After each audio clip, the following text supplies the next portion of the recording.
É importante entender o que o 5G está fazendo e o que eles dizem que está fazendo.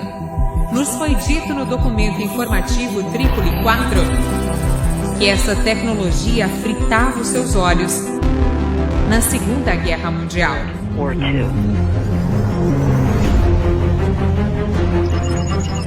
Todos precisam entender que essas são armas militares. São frequências de assalto.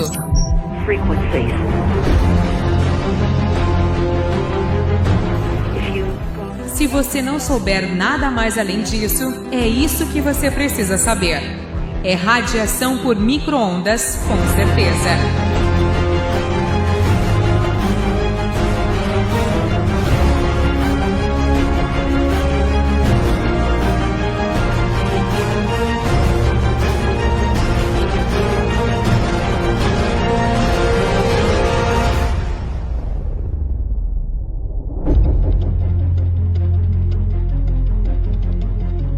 Senhoras e senhores, por favor, juntem-se a mim em dar as boas-vindas ao Clube Nacional de Imprensa.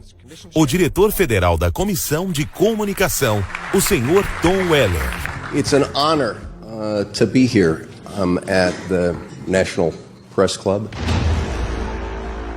The first generation wireless 1G was voice. The second generation 2G allowed both talk and text. The third generation, 3G, the internet, in a limited way. And today's technology, 4G, completed that digital migration. But if anyone tells you that they know the details of what 5G is going to become, run the other way.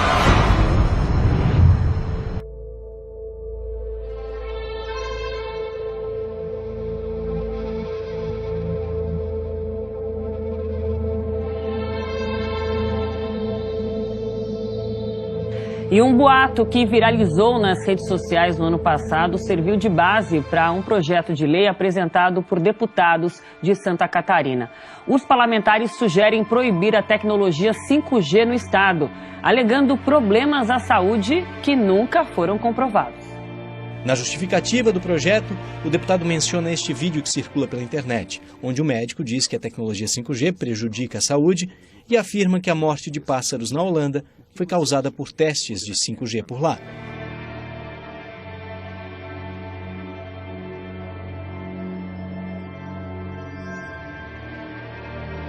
Especialistas afirmam que as informações do vídeo não têm fundamento científico.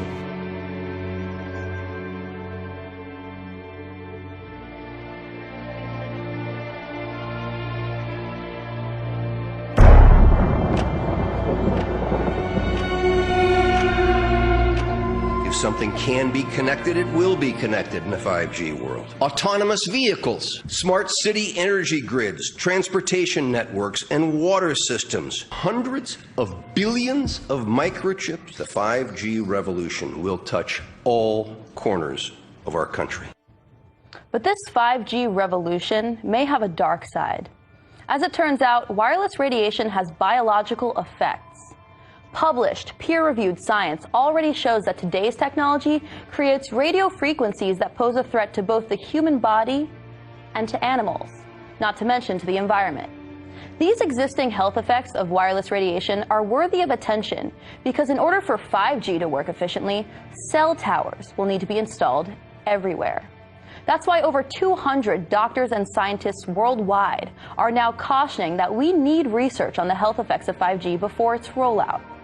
Let's consider that the brain tumors, infertility, memory loss, nausea, neurological disorders, and anxiety may not even be the worst 5G has to offer. Because with 5G also comes the potential to turn every device into a way for the state to spy on you. Again, don't take it from me.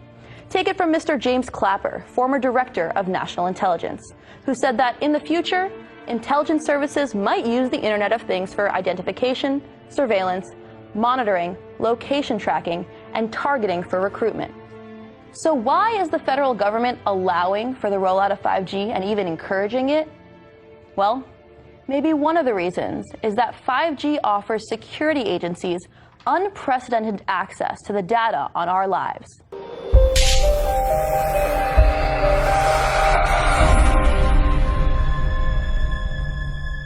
There's a lot of confusion about what 5G is. The G stands for generation. So you started off with the first transmitter system. Back in the 1980s. In the 80s, yes. So you had 1G, then you had 2G. And as the generations moved on, you started to see more complex signal systems, cleverer pieces of antenna designs, etc., etc. So the whole thing became more data, quicker downloads, etc., etc. However, 5G is something completely different.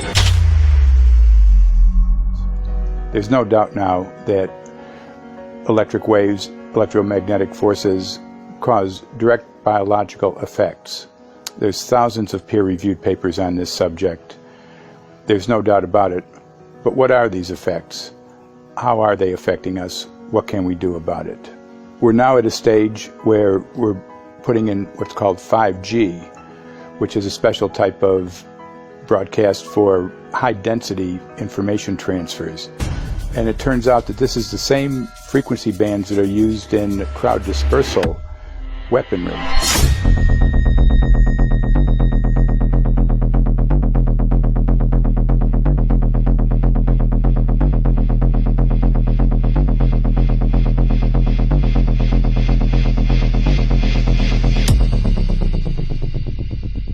5G, first and foremost, is densification. So it's significantly more transmitters in close proximity to a human, and it is also a sophisticated, illegal, unlawful transmitter. What I mean by that is it is a high-gain dielectric lens antenna, and what that allows 5G transmitters to do is to 3D map its environment in your home.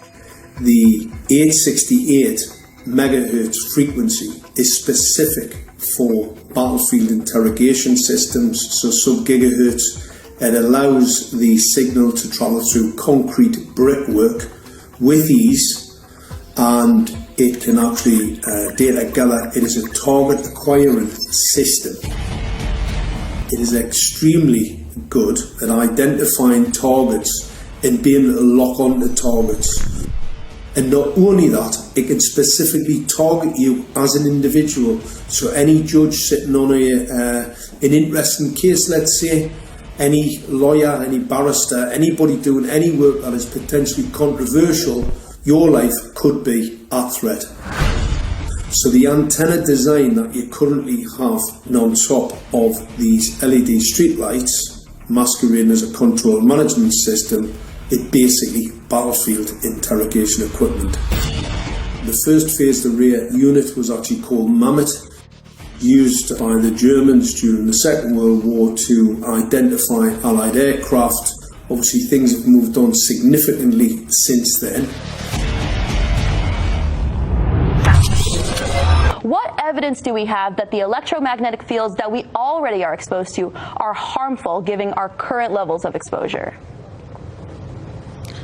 Well, we have about 10,000 papers that have been published and many, many hundreds of reviews that have been published that clearly show that there are massive effects on our bodies based on the exposures we already have. So what exactly is going to be changing when 5G rolls out? Is it a simple case of more exposure, or is it a different type of frequency? It's not so much the frequency, although that's important. It's the pulsations that are the critical thing. 5G is designed to carry gigantic amounts of information, as you've already stated. And the way that information is carried is by pulsations. We know that the pulsations make these electromagnetic fields much, much more dangerous. And 5G, therefore, is designed to be vastly more dangerous than anything that we've been exposed to date. Ситуация вокруг компании Huawei, например. Olhe para a situação da Huawei e tentativas sem cerimônias de excluí-la do mercado internacional. Isto já é chamado em alguns meios de comunicação de primeira guerra tecnológica da época digital, que começa agora. O presidente Xi Jinping afirmou que a China está disposta a compartilhar a tecnologia 5G com todos os sócios. A Huawei está em situação delicada desde que o presidente americano Donald Trump proibiu em maio que as empresas do país vendam material para o grupo chinês. There are dozens and dozens of studies that show beyond any doubt what this radiation is doing to our sperm. Now, if you take the cell phone out of your pocket, the sperm will recuperate within 3 to 4 months. What would not recuperate would be the damage to the DNA of the sperm. That is irreparable. The wife of the ex-governor of Indiana was diagnosed with glioblastoma. Same brain tumor Ted Kennedy had and John McCain had. Did you look at John McCain's scar? This is a cell phone brain tumor. LeBron James, one of our sports people, had a salivary gland tumor. That is another cell phone tumor. You didn't hear about it because immediately after that was discovered, he was paid by Samsung to become their spokesperson. We are seeing increases in brain tumors. We're seeing increases in Alzheimer's. We're seeing increases in all of the neurotransmitter diseases, ALS, Lou Gehrig's disease, Parkinson's. These are all disease systems that are known to be associated with low-level energy exposures. We talk about 24/7, around-the-clock exposure, wherever you are and your whole body. You never get away from it. And it seems from our studies that maybe your immune system can cope with for a time, but it will deteriorate. Then the irradiation will definitely damage cells at a deeper level, and the question is what will then happen. Did you hear about people coming to you as far as having complaints about illness? We were made aware of health complaints following installation of smart meters, and we wanted to verify this using our field work. So I measured the field of about 30 different people while they stood 1 foot in front of the smart meter, and in every single case, the human energy field was obliterated as they stood in front of the smart meter. So in our first slides, what we see is normal cells, and the structure of the cells is intact and sound. This is what we would expect from a normal sample. So after 2 minutes of exposure in front of the smart meter at about 1 foot away, we see a totally different story. Sample 1, you can see a lot of degradation in the cells. The cell walls have been broken, and you see changes in the cells which are called mycoplasma. It shows a mutation to the cell. In the second sample, we see a different type of degradation to the cell membranes. You can see a corrugation here. This is called bottle cap formation, and it's known that this occurs due to oxidation or exposure to free radicals. So this third subject, when we did her sample, she had to be pulled away from the meter after 45 seconds because she complained about an increasingly severe headache. And here you see a phenomenon called rouleau, where the red blood cells are stacking up, which makes it very difficult for the blood to deliver oxygen to the tissues as they would be their normal function. Every single one of these is a degradation. Every single one of these shows a trauma to the blood cells, and that came from something, and the only variable was the smart meter. The good news in all this is the patient and the blood can return to normal once they have been removed from the influences of these stressors. When those first studies were performed years and years ago, nobody knew about the importance of the microbiome, the role of the microbiome and the immune system, and even less the role of the microbiota inside our brains, that is, the microbes that are normally resident inside our brains, whose influence on brain function is nothing but immense. And you may think, well, who cares about the microbes?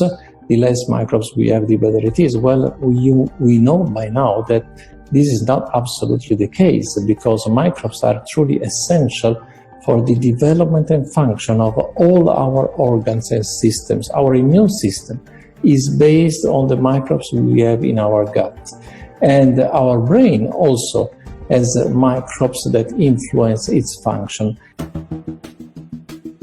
because this is going to eviscerate microbial DNA inside human beings, which is our effective operating system, number one. So it may not impact human DNA in laboratory experiments right now, and they're saying it doesn't impact human DNA. But given that human DNA is less than 1% of the cellular DNA in the human body, the rest of the cellular DNA is microbial, and we know that this will eviscerate microbial DNA. So we're talking about a takedown of the operating system of human beings. Exactly. I couldn't have put it better myself.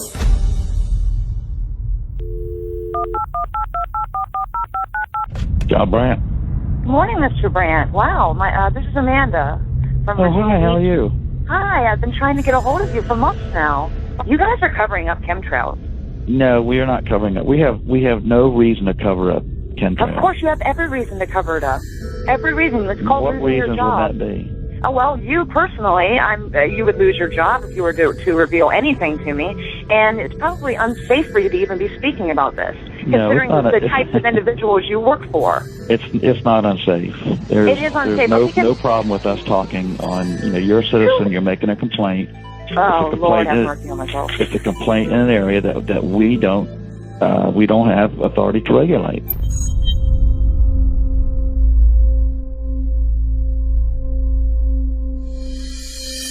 So the connection between chemtrails and 5G. It's all interconnected. The metallized particulates, that would allow the 5G phased array, so basically the radar, it would allow it to be able to identify you, so it can watch you, it can identify you in your own home 24 hours a day, 7 days a week. For the last X amount of years, we've been through chemtrailing, and that is now the cat is out of the box. We've had these nanoparticulates raining down on humanity for years now, impregnating our bodies, by best account staying inside our bodies. Those nanoparticulates, what you're saying, are building up a kind of a phosphorescence glow capability so that we can be flagged up in our homes, behind concrete and steel, inside bunkers, in the basement, doesn't matter where you are. The 5G will be able to now triangulate, map and read you, because you as a living being are impregnated with these nanoparticulates, which are acting as a kind of transmission and reception technology. It's exactly, absolutely exactly.